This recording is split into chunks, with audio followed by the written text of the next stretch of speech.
Oh man. I want y'all to take a look at something right here before we get into all the news about everything. But I searched Cleveland Browns news to try to make sure I had everything up to date. And I see this, and you see Sports Illustrated, Allen Robinson headed to Cleveland. Oh, oh, what happened there? And I know exactly what happened. There was a fake tweet by Adam Schefter with two A's that it said that the Browns agreed to this ridiculous 4-year deal with Allen Robinson worth like $80 million or something like that. And I was like, wow. Somebody tweeted that to me, and I was like, ain't no way the Browns signed a wide receiver to a 4-year deal worth $80 million off a dude who just had his worst year of his career. That's not an Andrew Berry move, right? Like that. I don't have a full grasp on what Andrew Berry will or will not do, but I feel like that's something that nobody is doing right now unless you're like the Jaguars. So I saw that and I read the username. I was like, oh, this is Adam Schefter with two A's.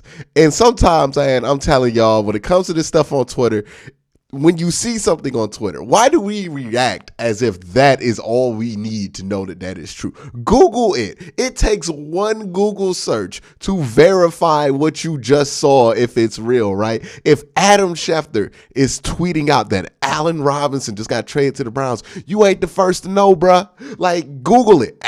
Google Allen Robinson Browns. If nobody else has it up, guess what, bro? It probably didn't happen, right? Like, it takes so little to confirm something. It's Sports Illustrated do this all the time. But I think this wasn't Sports Illustrated. I think this was like one of the subsidiaries of Sports Illustrated. And sometimes those can be smaller operations. But again, man, just to everybody out here trying to do this, because I understand it's hard out here to try to do this. Just like one Google search, right? Whenever, I don't know how this isn't the instinct. Maybe I'm old internet, right? Because I came from an era to where when everybody would try to tell you anything on the internet, like when I was first on the internet, like in 2007, when this thing broadband first came, like mainstream and everything, and they would try to tell you anything. So what'd you do if somebody tried to tell you anything? Oh, there's a dragon in Super Mario 64 or something. Let me Google Dragon in Super Mario 64. If I don't see nothing that pop up from nowhere legitimate, I don't believe it, right? Like, that's kind of still like a basic fundamental of being on the internet, but people don't do that no more, man. People just see something on Twitter like, oh, I guess it happened. Google it. If Baker Mayfield got traded today, right? My first reaction wouldn't be to react to the tweet. My first reaction would be like, Google Baker Mayfield, see if anybody else is going with it, right? Because if like 5 other networks are going with it, probably happened. That's probably good enough to go on, right? But if one dude, one Twitter account who claims he has a source that you've never heard of, or like his whole page is like, whatever, come on, man. You can't come out. It's just basic internet fundamentals, man. If you see something on Twitter and it either excites you or enrages you, just Google it. Google it one time. Just one quick Google search and see if anybody else legitimate is actually posting it. Not like digging for links to confirm your bias, but like actual websites. Now, I know I'm going to run into, these websites aren't reputable, whatever it is, but one Google search, really all it takes to know if you're dealing with some BS on the internet. It really ain't that hard. But here we are. People do it all the time. And somebody got caught with that Allen Robinson tweet, which I saw that immediately. And maybe it's because I don't have that high of an opinion of Allen Robinson and knew that was BS. But let's jump into some of the Browns news. First things first, Jarvis Landry released. We knew this one was coming. It was going to be like $14.5 million in cap savings. That was inevitable. The next thing that happened there, look, I don't want to sound like quick on it, but Jarvis, great player. But we kind of knew that this was going to be his last year, right? Maybe there was some talk at the end of restructuring, but let's be real here. We knew he was gone. All right. The next thing is Taven Bryan agrees to a 1-year deal with the Cleveland Browns. A lot of excitement about this guy from some people. I'm mild about it. I think he's another guy in the rotation. Maybe he replaces Sheldon Day. Maybe he replaces what Andrew Billings should have been, right? The deal is not that different from the Andrew Billings deal that they gave out last year, where it was like a 1-year deal worth 5 up to in incentives, but a base of 3.5. I think this is the exact same deal they gave Andrew Billings. So really no guarantees as far as rotation goes in there for Taven, because remember, Andrew got cut in the middle of the season last year. He basically had the same deal, but he's a kind of 1-year deal, prove it guy. They'll see if he sticks. He's a former first-round pick, I believe. So they'll just see if he sticks. You can see his Pro Football Focus information here. Not great numbers over last year, and in his career, if we go to premium stats, again, he had one good year in 2019, but other than that, pretty mild numbers there. So I wouldn't expect this guy to change a bunch. When he comes to the Browns, maybe you can put him in the right spot. He'll do something, but pretty mild deal there. And let's talk about the elephant in the room, right? I've seen this tear up Browns Twitter, and look, I don't want to get into the whole off the field aspects because, quite frankly, I am not an expert or have any real knowledge in that area of it. Of course, I'm talking about Deshaun Watson. So I don't want to say too much about that whole situation.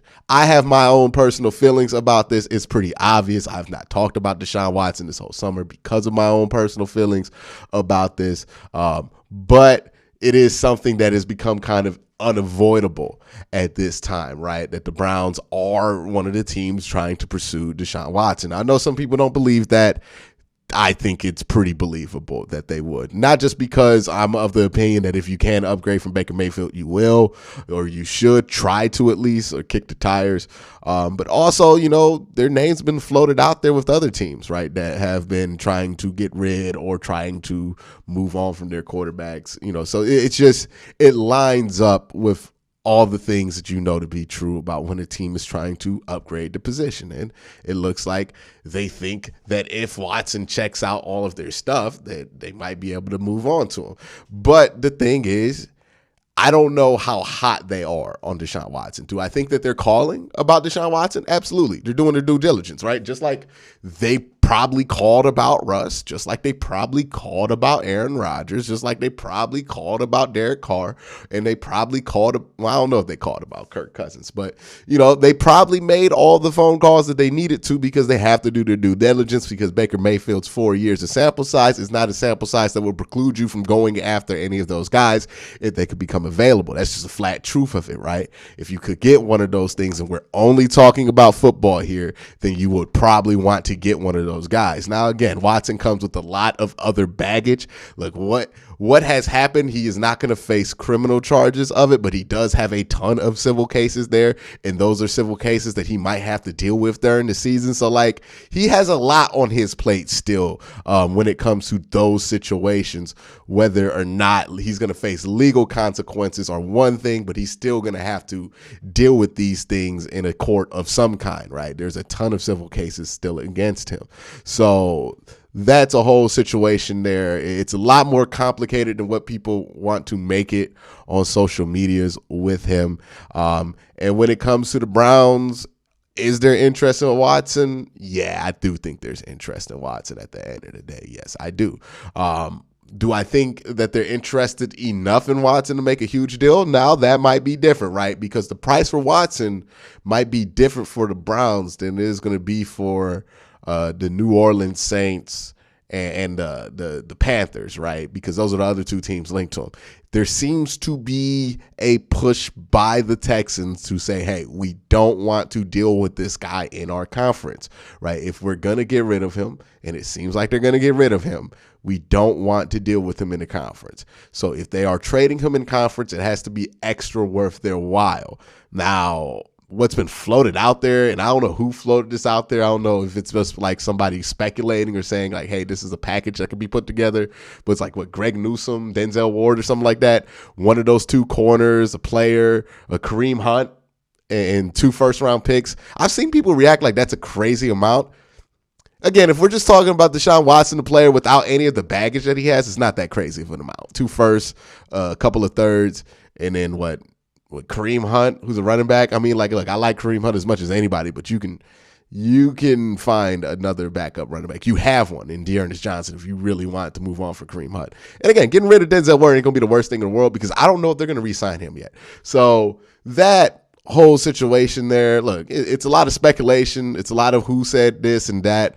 But yeah, I do think there's real interest there in the Cleveland Browns side to go after Watson. I don't know if they're interested enough to pay the extra price that they're probably going to have to pay to get him in the AFC, right? That's the thing that teams are going to have to deal with now in the AFC, right? If a quarterback wants to stay if a quarterback wants to get moved and they're in the AFC already, odds are that they're probably going to want to get out of the AFC. So that whole situation, like it's a whole mess of a situation on and off the field. Yes, the Browns are interested. I don't know if they're interested enough to go and pay the price that they need to, right? They probably weren't willing. I don't know if it ever came down to it being offered, but probably weren't willing to pay the price for Russ, right? And that was a high price with 2 firsts, 2 seconds, and a couple of players. And it might be worth it, but I don't know if the Browns are willing to pay that price for Russ. So I definitely don't know if they're willing to pay that price for Deshaun Watson. That's probably going to be the price. But that's been a whole can of worms on the internet. I'm just trying to have somewhat of a nuanced discussion there. Another thing that's been brought up is Allen Robinson, or the Browns and the Allen Robinson sweepstakes. Not if he's looking for a long-term deal. Look, again, with a guy like Allen Robinson, the Browns' a real chance to get Allen Robinson, if you want him, is if he does not get the deal that he thinks he's going to get in the next 3 days. Once that does not happen, then he might want to re-enter free agency as soon as possible. You might be able to get him. Again, there's going to be a ton of guys who are going to become available on one-year deals in the next coming weeks.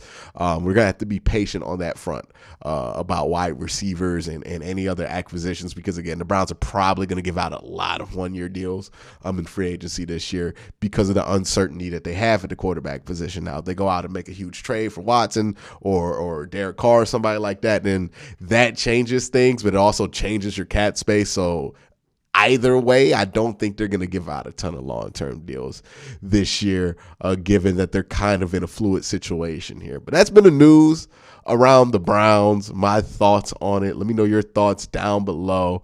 It's been a crazy, crazy couple of days here in Cleveland Browns world, and I don't think we're even close to having it be over yet. So everybody try to stay sane, but until then, y'all have a great day. Have a good night.